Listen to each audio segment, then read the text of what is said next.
Hi, everybody. Welcome to our 8th live stream from the Christine Clausen Gallery. I'm Christine, and I'm joined by the lovely Karrie Arthurs today with a reschedule from whatever it was 3 weeks ago when the power outage and Airdrie kind of kiboshed our plans to do this. Of course, it came on right in time, but whatever. We're here now. So hi, Karrie. Hi. And I want to thank everybody for joining us today. And, if you can, join us. It is happy hour, so join us for a glass of wine or, whatever's refreshing on this actually beautiful summer-like day in Calgary. As a lot of people know, we're doing these weekly at 5. We had a little bit of a hiatus the last couple weeks, but we are going to have more for the summer that people can kind of catch as they want. But otherwise, we do now have a video section on our website where you can catch all the ones you've missed as well. We have a YouTube channel where they're all archived as well. So even if you're not catching these live, you can see them after the fact because they're pretty awesome. Love these little artist conversations we have. They're fun. And there probably will be swearing today. So just everyone prepare. Put the kids outside. Karen already talked about this. It's been that kind of week for us. So just a little recap too about our hours. So we are still open by appointment on Tuesday, Wednesdays, and Thursdays. If that is how you prefer to come visit the gallery or see Candace in the frame shop. And then we're open to the public on Fridays and Saturdays from 11 to 4. So there's a couple of options for you depending on your comfortability level, but we'd still love to see you. Otherwise, of course, the website and social media are good options for keeping up to date with us as well. Beyond these. So I'm going to introduce Karrie a little bit, and then we'll kind of get into our discussion. So Karrie Arthurs' beautiful draftsmanship shows a certainty of hand that has tattooed many bodies. What is interesting about her work is the depth of meaning she draws from the richly decorative iconography of tattoo culture. The works are drawn on antique papers, certificates, and envelopes, and more recently on antique portraits, as you can see the couple behind me, bringing a unique look to the one-of-a-kind illustrations. Each work is deeply steeped in mystery and meaning. Each has a different story to tell. Currently, a selection of Karrie's artworks are touring with the Trex program, a traveling exhibition program organized at the Alberta Foundation for the Arts. And Karrie, do you have anything you want to add to round out yourself a little bit, or have I covered it all? No, you're good. That was a nice piece. Okay. I know, we try. I liked it. Well, we might as well just jump right into it because I kind of know this, but other people may not know this. But art school became kind of the channel for you to become a tattoo artist. So tell us about that. Like, when did you know that you wanted to become a tattoo artist, and why go to art school, not just do an apprenticeship? Or I don't know how it works, but why choose that avenue, I guess? I think that avenue was more because my parents wanted me to go to art school. And I wanted to go, but there was definitely a family push to get an education. It wasn't necessary for me because I already knew the person that I knew before art school was the same person who taught me how to tattoo eventually. Okay. So, and it was just a matter of finishing that up, and then as soon as I was done, I just went and learned to tattoo from him. But it wasn't essential. I think probably, I don't know. As an artist, I loved it. I learned so much in school, and just for my own practice too, but not for tattooing. Definitely, it's completely two different things. Right. You probably kind of honed your skills, certainly drawing. But I imagine you also drew a lot before too. So right, yeah, and it was like it's two completely different roads, right? And if I was to do, and I did try and do some like tattoo related imagery in the school, and they're just like, nope, put that away. You know what I mean? It wasn't well received Oh, there at all. hmm. No, they kind of accepted it. Well, when I was there, which was Yeah, 100 years ago, they yeah. accepted it. They accepted it as more of, like a low form of art, more like kitchen stuff, and they weren't into it. Okay, There was a couple of teachers who gave me some real pushback on it, and so I just put it away, right? right. Oh, that's Yeah. too bad to hear, actually. I mean, I guess, like, I feel the same way. I mean, I think, well, you went to our school a little bit after I did, because so I went to like 150 years ago, but but similarly, I know it was, I know for some of my friends who were doing more kind of graffiti style art and whatnot, like Mm, there was like a real problem with kind of integrating that. Like some instructors were great about it, some were not. But mm-hmm, you went to ACAD, right, or which is now mm-hmm. UA Arts. Yep. Um, and so when did you know you wanted to pursue tattooing? Like, I think I knew it when I was like 14 and got okay, my first tattoo experience, but okay, really when I knew it was like maybe third year of art school, and then I was yeah, like, you know, I was like, why am I here? yeah, But then yeah. I made it through, so it was fine. I'm glad I stuck it out and did what I needed to do there. Like I said, it was a great experience. Mhm. But yeah, I definitely wanted to go that avenue with tattooing. Yeah, and I guess back to kind of the drawing aspect of it too, Mm, like, because, and this is, we might as well jump into it now. It's one of my kind of questions further down, but the whole idea of, I guess, like drawing on paper versus drawing on skin, like, because mm-hmm, it is, because these are, yeah, they're so beautiful. And you have some sculptures as well where they're on, I should have brought one over to show, but like antique mannequin hands, and so they're even more directly related to mm-hmm. your role as a tattoo artist. But how do you kind of resolve, like, during the day, like, being, or not resolve, but like, what is the balance between the artwork on the skin and the artwork on the paper? Like, how are they similar, how are they different? I think that, well, there's going to be the three types of artwork, right? There's going to be the artwork on the skin, and then there's going to be the artwork for the skin, Mm-hmm. and then there's going to be my own practice, right?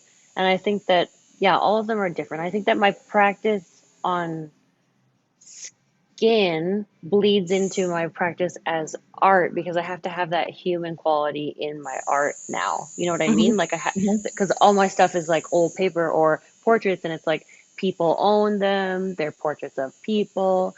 So I think that kind Right. of correlates together with drawing on people. But yeah, I mean, it's two completely different things. One is like a piece of paper that doesn't say anything or isn't alive, and the other person, the other one is obviously a living Yeah, being. living So person. the canvases are very different, Yeah, right? for sure. But I think, and I'm going to bring up, um, because this is one. Oop, there we go. Let me just, Mm. how do I make that? Anyway, I only have so many options for like moving the screen around to make Yeah, things yeah. bigger. But with this high fidelity, I mean, well, in all of them, actually, there are these references to, you know, classic kind of tattoo iconography. Mm. Let me get my lips working properly. Um, but yeah, you are incorporating it on, yeah, these like antique papers. So, and I guess in a sense, I never thought about that before. I mean, you are kind of tattooing these portraits in a lot of ways, right? Like, Mm. Yeah, I think more so now too, because I think I'm just gonna bridge into like fully tattooing them now. But yes, definitely. because this, I Yeah. mean, I can't even get it bigger. Can't, no, I'm just made myself bigger. Um, here, that's a little bit better. Um, and I guess what I really love about this one is that it's quite contemporary compared to some of the other ones that I'll bring up those images in a few moments. Um, Mm. this high fidelity, because the earphones and the cassette tape coming out of his mouth and the double eyes. Mm. Um, and we've ramped up to this question, but why the double eyes? You know the answer. I know, I know, I don't know. It's, you know what, to be honest too, it's like the double eye thing I got introduced to through tattooing. Like it's actually okay. tattooers put double eyes on things. And not just people but animals as well. And I don't know, it's for something I like it. I like the way it distorts the face and changes the image and then alters the identity of the subject. It's just something that I enjoy. I don't like to do it all the time, but Yeah. it's definitely reoccurrent in my work for sure. Well, and yeah, if there's not the double eyes, I noticed there were a few that had double mouths too, which I thought was. Right. Hmm. Yeah. But also the challenge I think is to simulate, to try and seamlessly do it, and then it looks like it's the original portrait, right? Which is hard because some of the paper is so old that you can't even draw on it for that long because it just starts to wither away. Oh, really? Okay, because yeah, I Yes. know when we framed a couple of them, yeah, I mean it's pretty fragile stuff, so even drawing Hmm. on it is a problem. I mean, it makes sense, but because Yeah. it's a lot of it is charcoal. I mean, there's ink as well, but to replicate the eyes, is it like charcoal Yeah. pencil? Yeah, charcoal and like a little bit of like a chalk almost. Okay. Yeah. No, I love the effect, and that's why I've been so curious too, because it is one of those things that even when people see them in the gallery, there is almost like a what's wrong with this? Like there is something different, but because we're so used to looking at faces too, I think that Hmm. that aspect of kind of changing that portrait just ever so slightly by adding the extra set of eyes or the extra mouth is, yeah, it's curious. It's really curious. Of course, I had to ask, and I knew Yeah. you didn't care, but other people did not. We're not True. listening to our conversations. Yeah. I mean, Yeah, I could people, I she could doesn't know why the hell she she does doesn't know. She could make up something, but it would be dumb. it. I'm gonna bring up. Okay, I'm gonna bring up this beauty too. And these, and for those who haven't been in the gallery for a while, these are the newest pieces we've had from Karrie, and they were, I guess we had these like right in the fall. But yeah, I particularly love these antique frames. I mean, as much as because we have a frame shop, we love to do custom framing, and we can have a lot of fun with your work. Um, in all honesty, like these antique frames are amazing, and they all have that like convex glass, which is, Yeah. yeah, kind of, I guess, very unique to this period. Do you even know, like, do you know how old some of these papers are? Like, are we talking 100 years old or? They're supposed to be like 150 around there. Ooh, okay. Yeah. The color ones would be a little newer, but all the black and white ones would be around that era. That's just kind of when they were popular back then, I think. Hmm. Because what they are, and a lot of people may not realize this too, but they're a photograph that Mm. has been touched up with like chalk and charcoal to almost like soften it out, and it was kind of a real fad, wasn't it? Yeah, because they're an underdeveloped photo. Because like I mean, there's no mechanism in which to blow a picture up, right? Hmm. So they could blow it up, but then it would be really blurry and whatever. And Hmm. then the photographer would either source out some artist, or he would just do it himself, or he would just fill it in and make it look like it was a drawn portrait. Yeah, but there's something about that character of it too. Which Hmm. also makes them a lot of fun, I'm sure, to kind of go back in and play around with. Like, Yeah, definitely, because it's still like something you can actively work with, which is fascinating too. That you can still go in and rework it, right? and why historic papers? Like, I guess the portraits are kind of newer. When I first started representing your work, it was more the documents, and I'll show some of Mm. those later too, like old envelopes and marriage certificates, birth certificates. Yeah, So yeah, what's the fascination with these old things? I think that um because they were owned, you know what I mean? And Okay. it's like what fascinates me is what people keep, Hmm. and then what survives time. So it's like somebody kept something long enough, from 150 years plus that it survived, and they loved it and they cherished it. You know what I mean? They're not just Hmm. like regular objects. They're like objects that somebody found really important. So it's that kind of human aspect in the paper that I'm really drawn to. Whether it's like I can read what somebody wrote to, their uncle 150 years ago, or Hmm. if it's like so and so's grandma in the picture. It's just the stuff that people hang on to is fascinating for me because I don't hang on to anything. I find I am the most unsentimental person. I have a few things from my kids and whatever, but Yeah. for real though, I could throw it all away. Interesting. I don't have object sentiment, so for me for, you know what I mean? For it's the paper is it maybe it creates that for me. I'm fascinated by it. Mm-hmm. Well, no, and I'm fascinated by it too, right? And I mean, and I guess I also understand that, like that these things have, yeah, this past life, and they have their Hmm. own story, and then you're Yes. like kind of adding another element, another contemporary like story to them, which Right. is also very fascinating. Yeah. It's just like layers, right? Hmm. Hmm. And so you have people that source these for you. Yeah, but I can do it myself. Yeah. I mean, I mean, I guess, the yeah. internet's a Yeah. great tool now. Before I didn't, I had to go and look for them. But yeah, the internet's a good tool. And then some people will sell them online, and then you can just talk to them, and they will have more or whatever, right? Mhm. Too. But I have enough now where I think I'm good for like Oh, really? I have more paper now that I don't have lifespan, so Right. I need Okay. to So you, chill, yeah.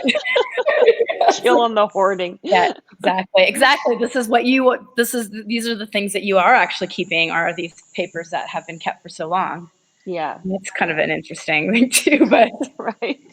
It's funny that I think about sometimes that these people, like, this is where their portrait ended up, was for me to draw on their faces, right? well, absolutely. Well, well, and I thought about that too. It's like for, I mean, I don't even know. Do you ever have like information names? Like it would just be interesting to Yeah. know if they're relatives. Sometimes there's like some information written on the back, but most Mhm. for the part, people have no idea. Yeah, they just showed up, probably estate sales and things, right? Where Yeah, yeah, exactly. Or people like wanted the frame, and then the portrait was just whatever. right, Yeah. right, of course. Mhm. Um, well, and I guess that kind of leads me to another question. I'll bring up maybe another piece that we can talk about because I really like this guy. He's actually behind me right now because he does Mhm. have a little bit of color, and most of the time they are like even your reworking is in black and white, but in these Mhm. few instances there is color, and so with him we do have a little bit of color, and I mean, I guess I'm also very curious to like, how do you decide like when you're looking at one of these antique portraits? How do you decide like, how do you know where you want to go with it? Like, is it an idea that you have before, or is it very specific to the particular portrait, or from looking at them and kind of trying to get a sense of who they may have been as people? Like, where do you start? How do you start? Okay, so I have an idea in my head, and then what I'll do is I'll go through the portraits and see what one would best be to Okay. work on. You know what I mean? Like Hmm. whether it's light or dark, or he has a beard or doesn't, or so Hmm. that's what usually happens. I'm pretty methodical about the way I work, so I don't really get inspired by the portrait itself. It's like I have something I want to do, and then I'll have to find the vehicle for in which to do it. Okay. Okay. So you had this idea with flowers, and he seemed like the right. I mean, he's perfect for it, and that's just it. Like there Hmm.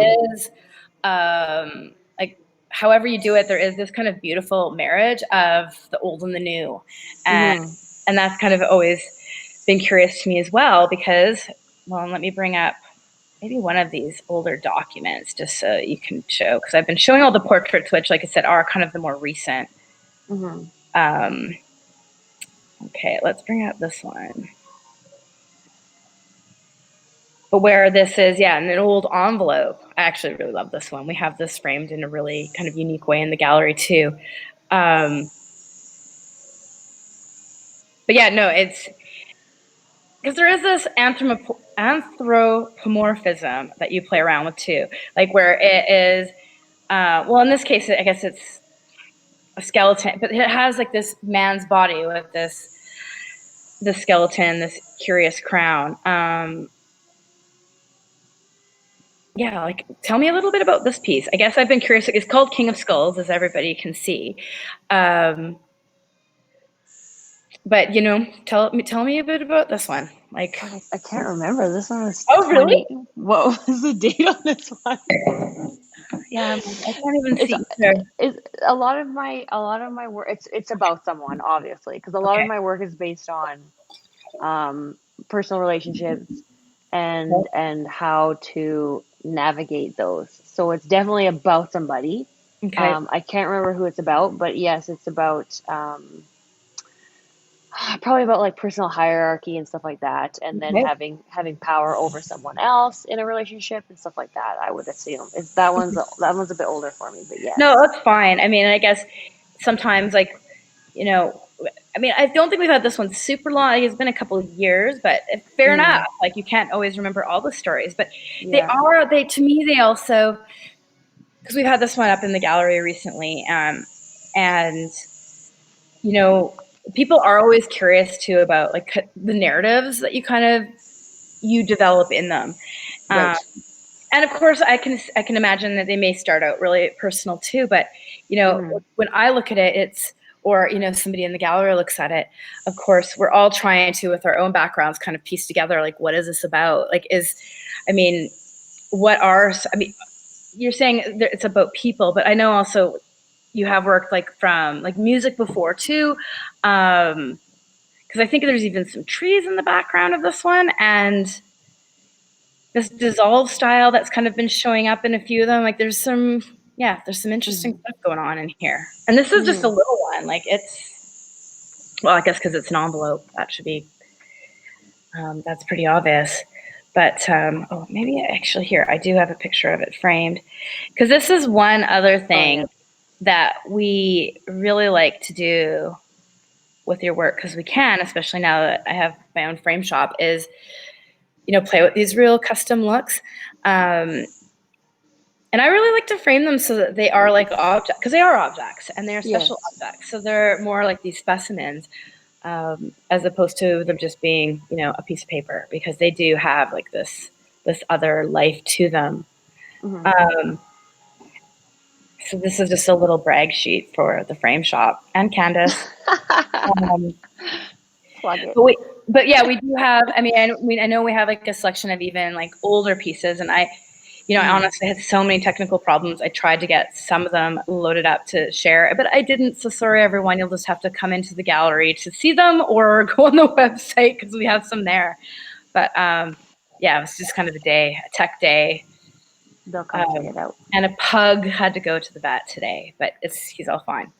Um, I also want to talk about the sculpture as well, because you haven't done a lot of sculpture. I know these were very special too, because you did some kind of collaborative work with Hmm.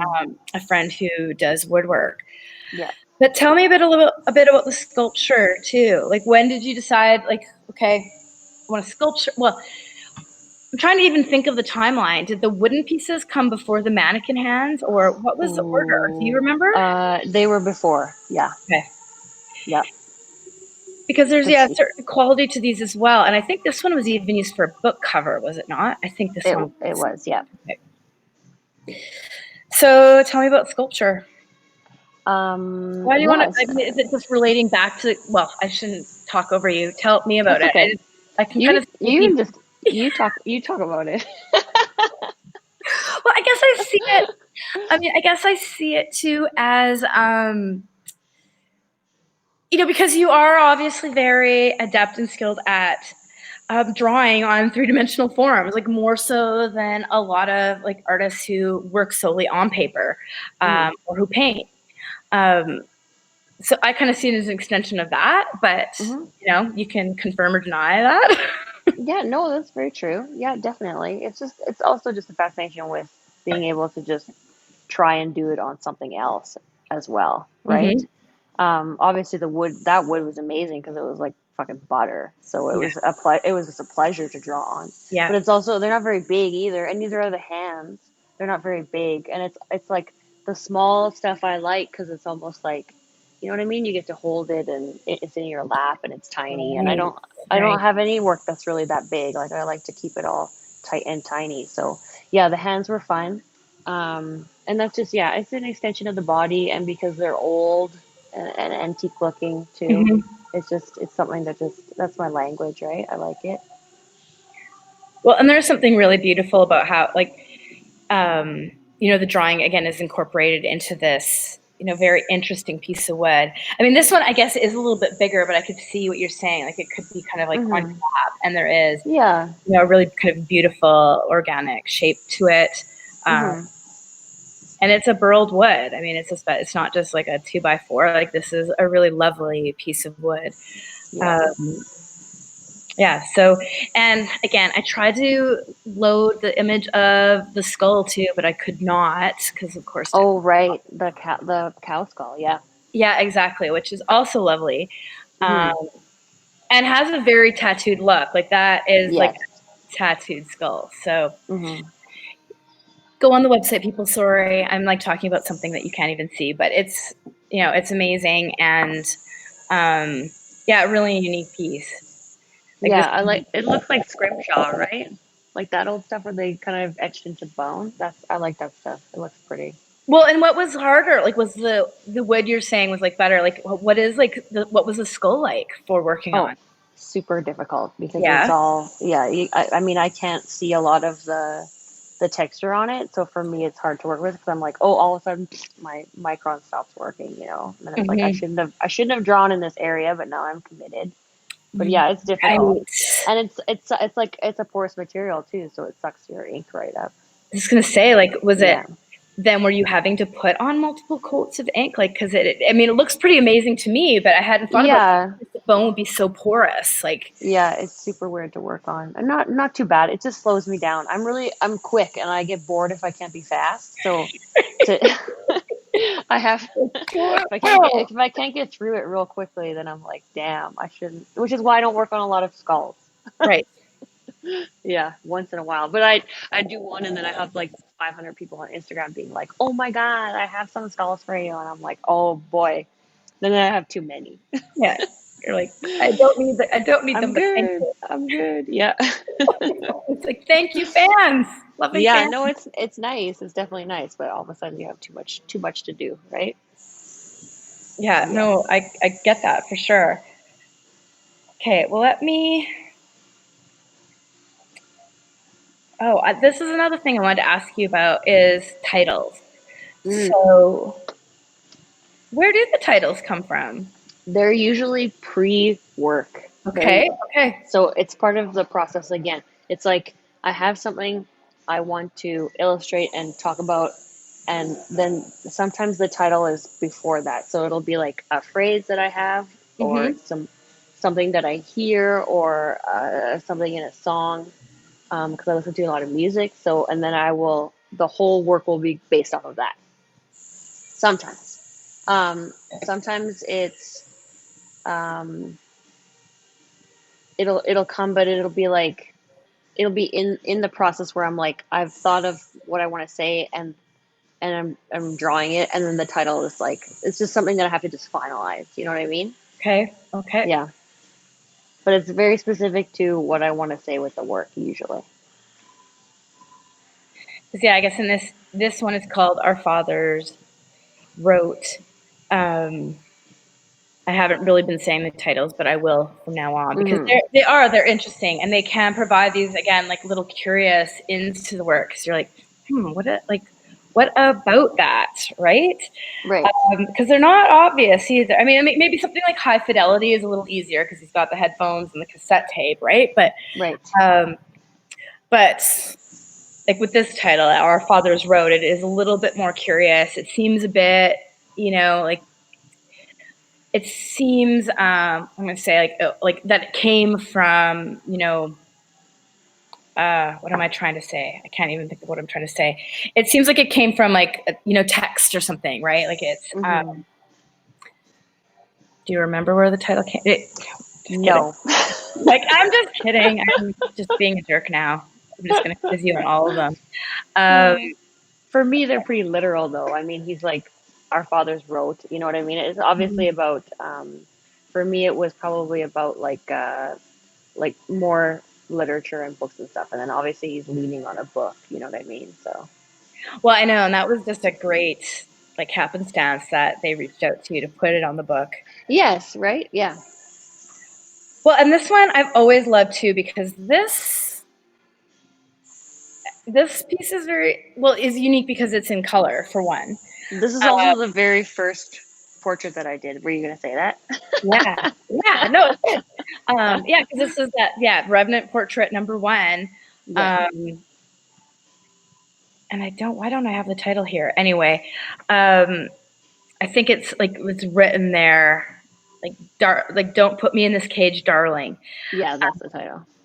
And I mean, this was a unique one because it's a color portrait, and two, it does have this like again this concave kind of finish to the paper as well. Because quite often they're just behind the concave glass, but the paper is flat. Whereas this one, it actually is kind of has its own dimension. Yes. And this doesn't show it in its frame, but it was in that really kind of, we put it in this really beautiful, like on black, I think it was like black silk or black linen, and you could tell it was like a sculptural item, right? Yeah. So with this series, like with the Revenant Portrait series, which is the series that is traveling with the Trex program right now, tell us about like Revenant Portraits. Like where did this kind of the portraits come from, and this Revenant Portrait series? Because I know you had mentioned too that you were kind of thinking a lot, like, or thinking about these people and what would have been kind of important to them too. I don't know with this one in particular. I can bring up, actually, here's another one. With this, well, he's got antlers coming out of his eyes. He doesn't even have double eyes. His antler eyes.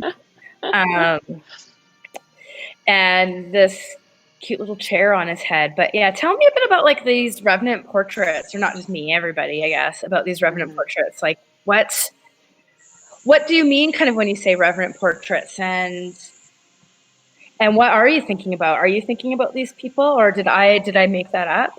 No, sometimes I am. Definitely in the round one I wasn't, because that was based on somebody like in like a personal relationship where you feel like you're being put in a literal cage, like you're a bird, right? Like you're kept.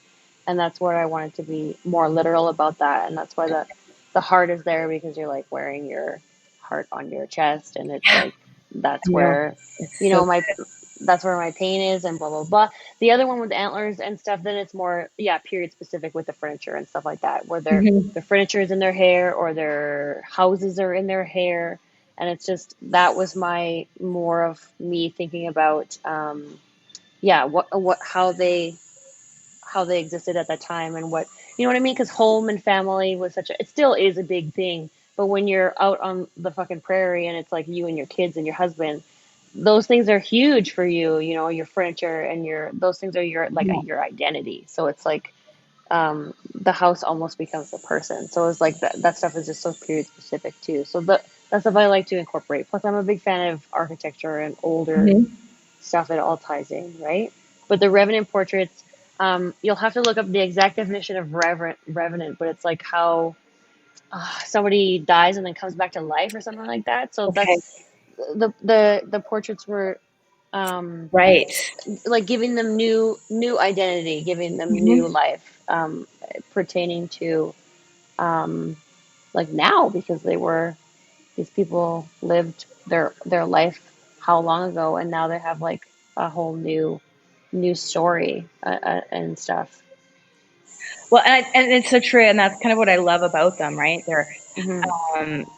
This was another one that was like kind of, again, I don't remember. I think this was like maybe right before the portraits. Yeah, maybe these were like the tiny papers. Yeah, little guys, and there were, I think, 3 or 4 of these Carry Me Home. There was Carry Me Home 1, 2, 3, 4, and they also have that kind of sense of nostalgia, and where I think you were also kind of really talking about these people. In this case, you were drawing the people from start to finish. There was kind of no portrait to speak of. It's on an old document, but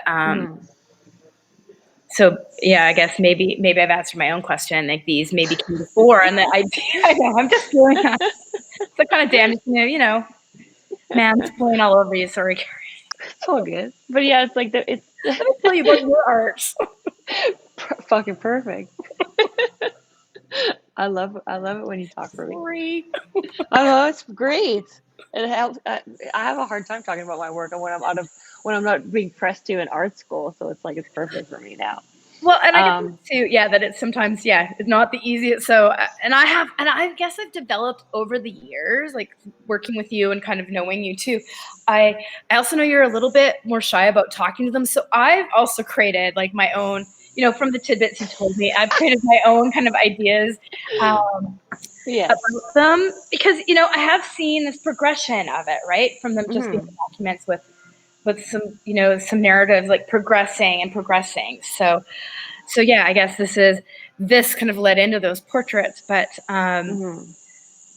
I can't even tell what kind of document this is. But I really like these little guys too. I mean, I think we just honestly, I need to bring these out and maybe put some frames on them. But Yeah, yeah, some tell me a sort of little bit about these. certificate. Yeah. Oh, is it Hmm. okay? Yeah, I can't remember either, but yeah, they're small.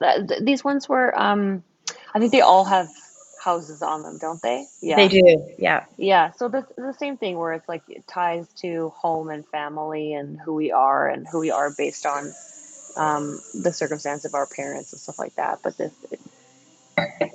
Well, yeah. and this one too, because I think this is where I first started to see a bit of the dissolve in some of them, and I know I've Mm, this kind of in your tattoo work as well. The yeah. pointillism with there being this sense of like disintegration and dissolving. Uh, Hmm. I mean, tell me a bit about that. Is that what like am I correct? I shouldn't. I'm not going to assume anymore.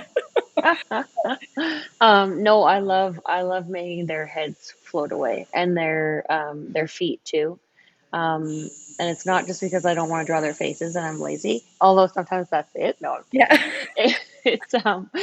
It's just that part where it's like um they have an identity but they have no identity. You know, Mm-hmm. it's like Okay. here's a Right. person, but he's also a thought, or he's also your memory, or he doesn't really exist.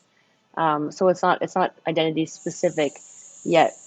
Maybe it's a vehicle that you can create your own. But yeah, I love the texture of dots too. So Mm-hmm. anytime I can, dissolve someone's head, I love it.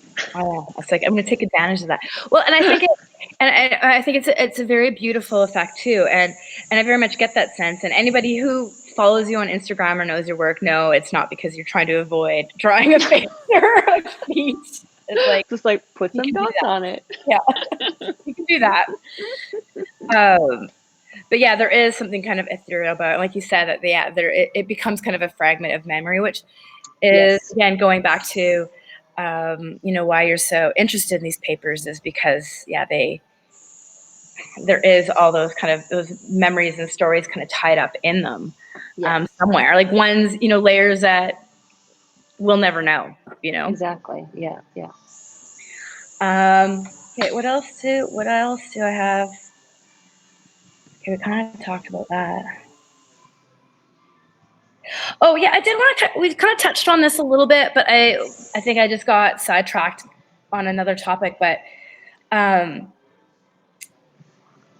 going back to kind of just being really adept at drawing and a really really amazing with drawing. Um, because there's really, especially with ink, I mean, I guess you have a little bit more leeway with the chalk and the charcoal, but there's kind of no room for mistakes when you're No.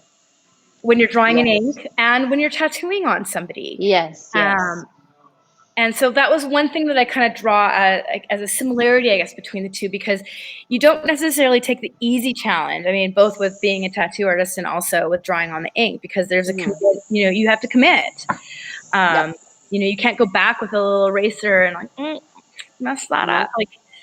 Like, so, I mean, talk about that a bit. So, I guess obviously with tattooing, that's your career.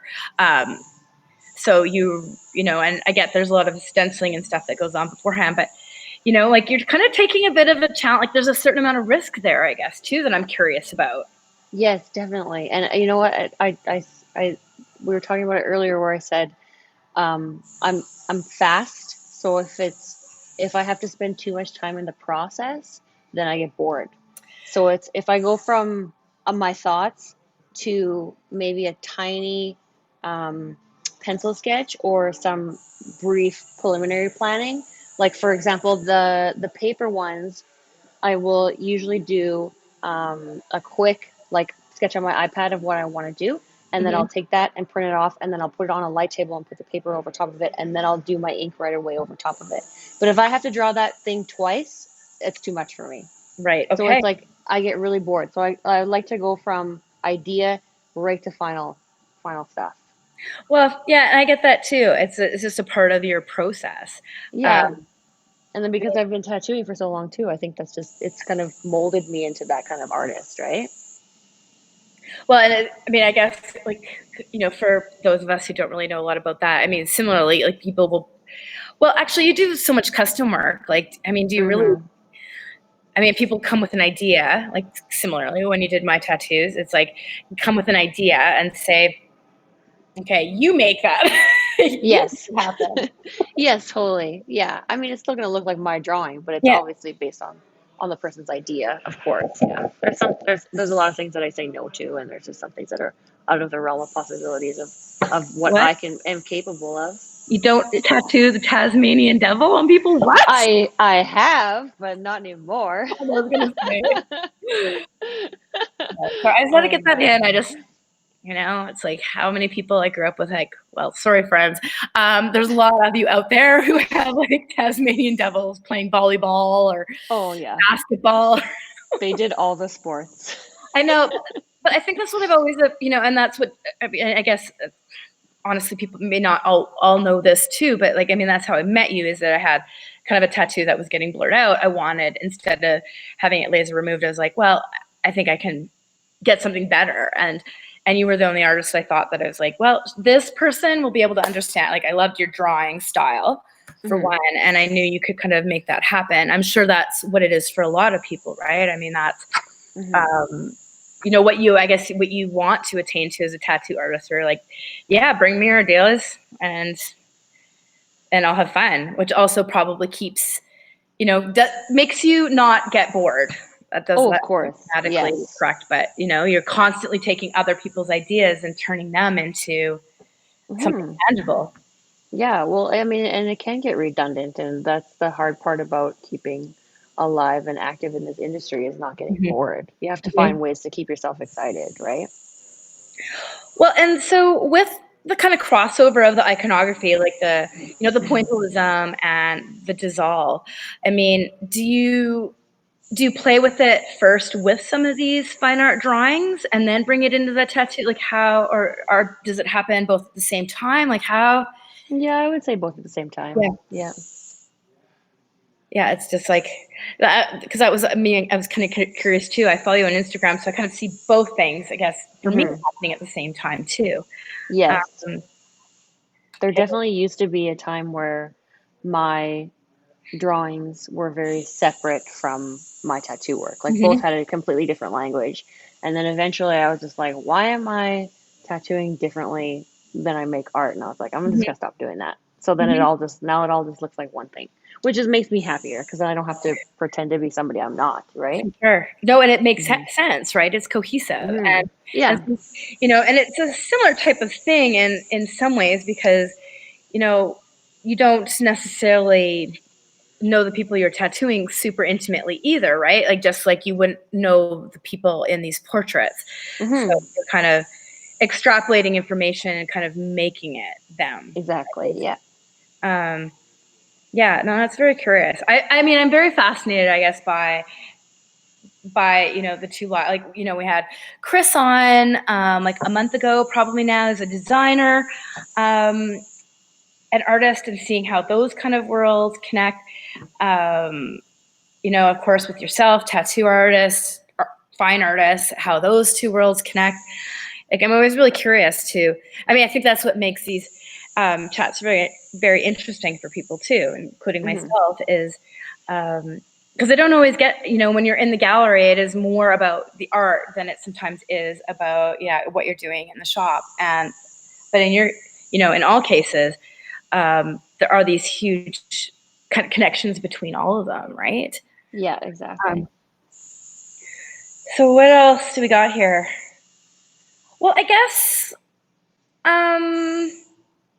what new ideas have been percolating? Like, are Oh you still man. going to do some more portrait? Like you said, you Oh have well, like I have too much paper paper not to forever. do any portraits. Yeah. Okay. I can't stop now. What am I gonna do with them all? Like, Sell them all? well, Yeah, maybe you could make a pretty penny. I don't know. But I yeah, guess, like, will there be kind of, because I know you have kind of done sculpture on and off. I mean, I love the portraits. Don't get me wrong. Like, you can do portraits forever, and I'm fine with that too.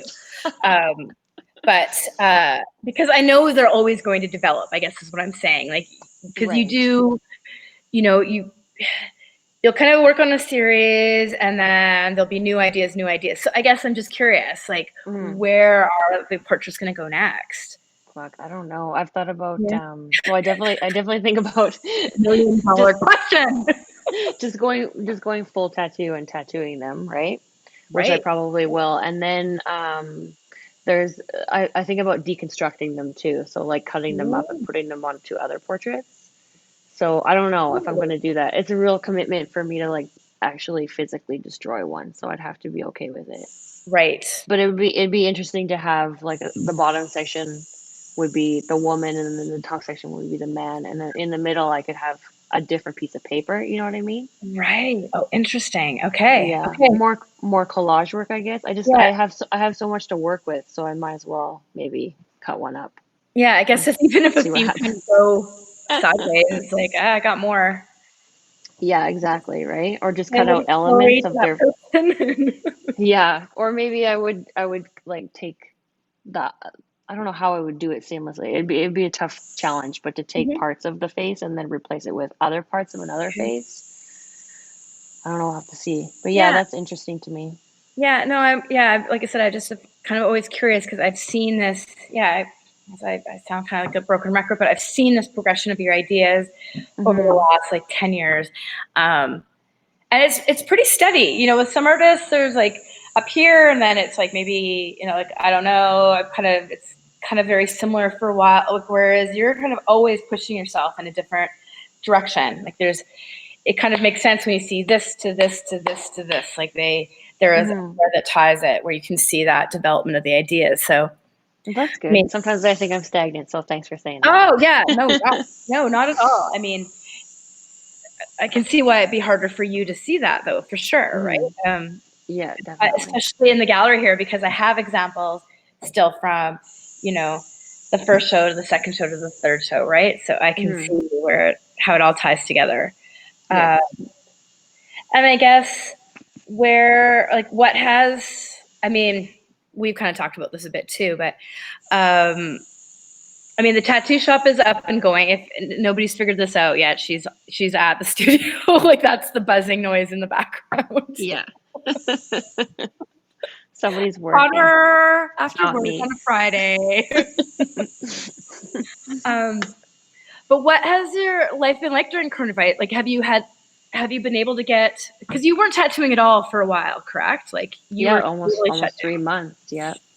Yeah. But were you working on like your own stuff in that time? Like, did you bring out some antique portraits and play with, or were you just no? No, I didn't do it. I did. I started a series on. I have 6 medical drawings of skulls Oh, right. that, yeah, it took like a, Let me bring that up. yeah, bring one up. I finished one, and then one is like a half. Man, I'm slow right now. So yeah, this one, they're like, man, I'm not sure if all of them are. They're like gunshot wounds. These are old too. This is like Oh, 1800 stuff. oh, interesting. So yeah, I have a bunch of these, and then I can't remember. There'll be two. Like I have one that's repeated like this. I can't Hmm. remember what the other ones look like, but they're all the same size and the same style, almost like old book plates, like Right, lithographs. right. Yeah. So this series is based on identity because man, during COVID, I had a rough time. It's just isolation is tough, man, and even for somebody who's I consider myself to be like a fucking rock. I'm pretty stable, and I can take a lot Hmm. of sway back. But like it makes you wonder, like who, you know what I mean? Like when all of a sudden you can't do what you normally do day to day. It's like who the fuck am I I know. anymore? It's like, So how do I define myself? Because that's been taken away. right, Yeah. yeah, I'm like I'm still a mom, right? But holy shit, what the hell? So, yeah, this series is based on definitely about personal identity and figuring out what the hell, right? Yeah. Yeah, no, it's beautiful. I really like this too. So is the text that says Christian names, did you put that in? I did, yes. Yeah, okay. Because it's kind of hard to tell from the image, and I was like, I don't know exactly what I'm looking at. And I mean, I think that's, again, part of the beauty of your work is sometimes I don't know what was there before and what you've added. That's cool. Yeah. Especially with the, well, in this one, I've only ever seen a digital reproduction, but certainly with the portraits, you know, sometimes there's a little embellishment maybe in their, I'm like, was that there? Like, or did Karrie put that in, you know? Like but again, I think that's what makes them yours and makes them unique. And you know, why people love them, like myself. But I agree with you. I mean, I think, you know, for some people it's like an incredibly productive time, but then for others, yeah, I think it has been. I kind of did the same thing because it's just so I used to come in the gallery and we were kind of open behind the scenes, and I wasn't really doing my regular So I completely understand that. It was not a productive time for me. I ate a lot of bread,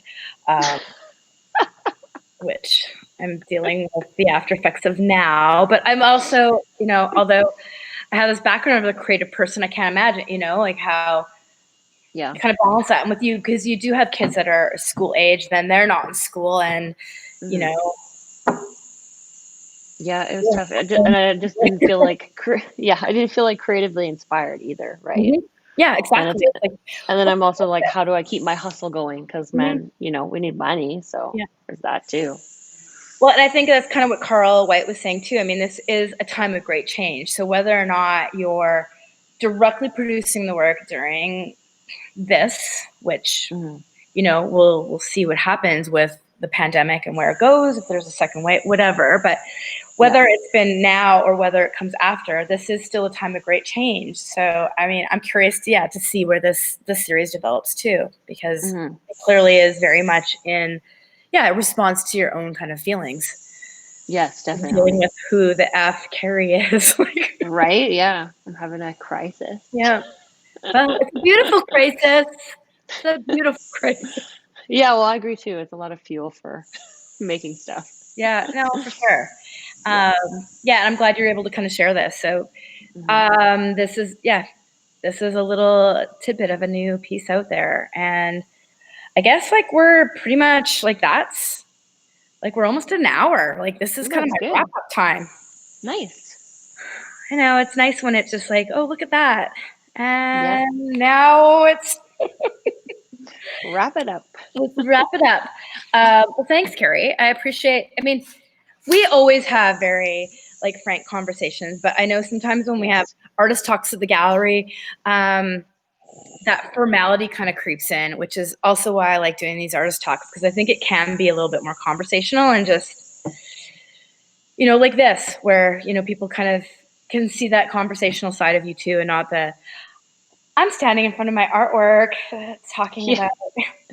There's no pressure here. Talking about how amazing I am. But anyways, and thanks to everybody who tuned in. I know I missed a couple weeks, so hopefully we had some people out there. I see there's a few of you who responded. There's no questions today, which I guess I didn't invite you, but that's fine too. I think we covered a lot of bases. Certainly, if you had any questions about the artwork, you know where to find me. Reach out by telephone, email, social media, whatever it happens to be. Pretty much all except for this piece that's on the screen is at the gallery currently.